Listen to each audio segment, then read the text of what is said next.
Brought to you by Penguin.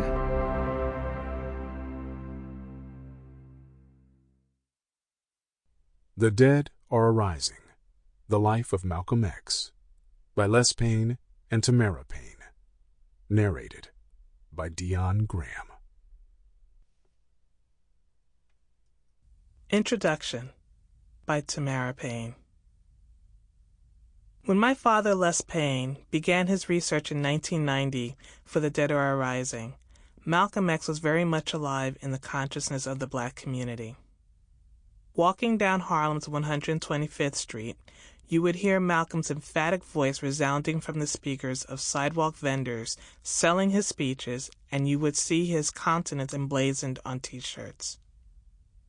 This generation of hip-hop embraced Malcolm X because he spoke directly to them. His messages provided clear, direct analyses of what was happening around them in their communities. Point by point, he outlined how state-sanctioned racism is not new, but a continuation of the coordinated destruction of Black people in America. Malcolm changed the way they viewed themselves and gave voice to their struggles. Numerous rappers and activists quoted Malcolm in their lyrics and interviews on radio and television. Malcolm also changed the way Les Payne viewed himself. As a college student in 1963, he had heard Malcolm speak in Hartford, Connecticut. On that June night, my father came face to face with his own self-loathing. Malcolm X addressed the race issue head-on. "Now I know you don't want to be called Black," he said. "You want to be called Negro. But what does Negro mean except Black in Spanish? So what you're saying is, it's okay to call me Black in Spanish, but don't call me Black in English."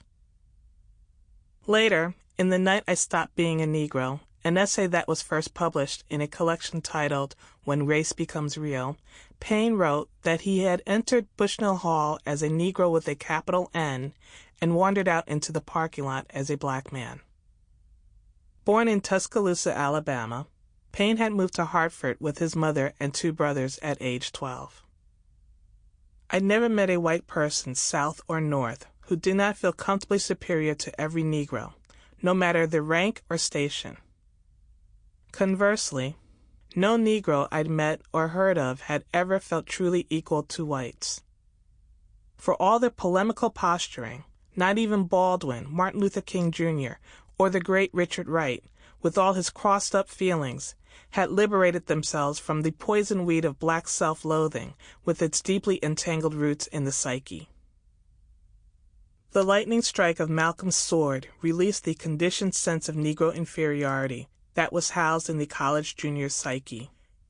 Hearing Malcolm's piercing analysis forced him to think about the Jim Crow South he was born into, remembering how he was told that Negroes were just as good as whites, but seeing Negroes rise only to janitors, cooks, cotton pickers, not to landlords or owners of lumber yards. By the end of the lecture, Payne was irrevocably changed. Whites were no longer superior, Blacks were no longer inferior, he wrote. Always inspired by Malcolm X, Payne would reread his dog-eared copy of the autobiography every 5 years. So he was naturally curious when his high school buddy Walter O. Evans, who had become a successful surgeon in Detroit, introduced him to Filbert Little, one of Malcolm X's brothers.